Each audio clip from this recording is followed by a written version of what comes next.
following report on the ABC's 7:30 show investigated the solar panel industry in Australia. Failed 3 times. Each time it's had to be replaced. The message from me that may help others is do your homework before you install solar. Your home or your roof or the angle of your house might not be right. Solar panels should last for decades, but the market's been flooded by cheap and substandard products. 7:30 can reveal new data from the Consumer Action Law Centre shows Australians are increasingly being burned by solar.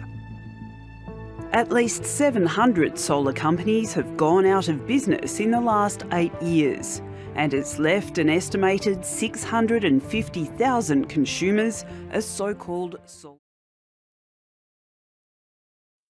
My name is Ben Fairfax, and I'm going to answer the question of why Australia has been flooded with cheap and substandard solar panels.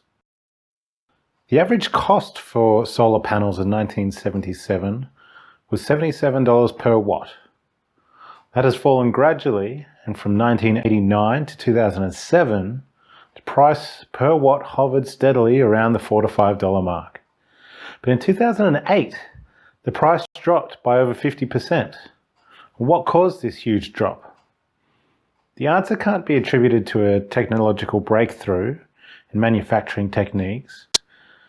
It helps that the number of installations is increasing in Australia, so the cost of installation has fallen. But the sharp drop following 2007 goes beyond this. To understand what happened to this dramatic price drop, we actually have to take a look at Chinese economic policy. But this isn't the usual story of Chinese organizations finding ways to make things cheaper.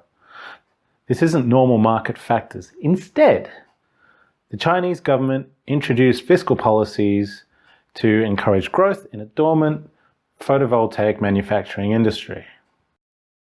President Hu's government at the time decided to push its photovoltaic industry by introducing subsidized loans. Chinese organizations used this cheap money to build factories to manufacture the panels.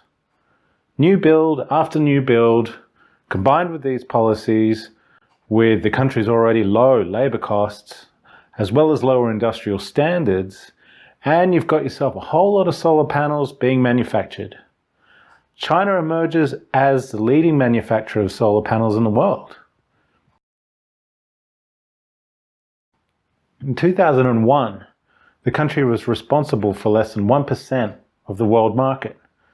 By 2008, it had overtaken Germany and Japan to create more photovoltaic panels than any other country. Today, the growth has continued to see the country responsible for almost 60% of all panel manufacturing. So what happens when China is manufacturing more photovoltaic panels than it needs? Of course, it exports them to Australia and the rest of the world.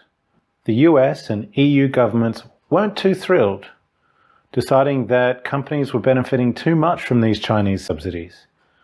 They introduced tariffs and created the world's biggest trade dispute of its kind, though the EU countries did eventually approve a deal to curb the import of Chinese solar panels.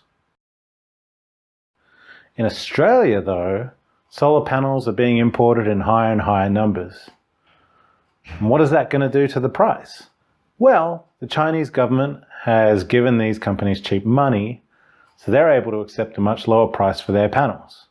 The companies are also sending their poorer quality products over, willing to accept still lower prices.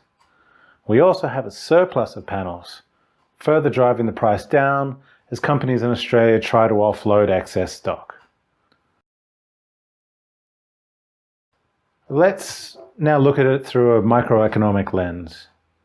Here we have the supply and demand curves for solar panels in Australia before the increase in imports.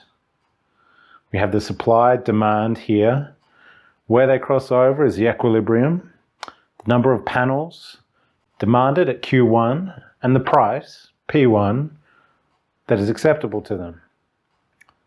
Next, we introduce the cheaper solar panels, which shifts the supply curve to the right. The equilibrium point moves along the demand curve to the new equilibrium point at E2, where we have the number of panels supplied increasing and the price of those panels getting cheaper. So, following the supply and demand curve, you can understand why the prices dropped so much at one point in time. The cheaper money supply allowed an increase in production, but a lower acceptable price, which increased demand, leaving more and more roofs in Australia converting solar arrays into electricity.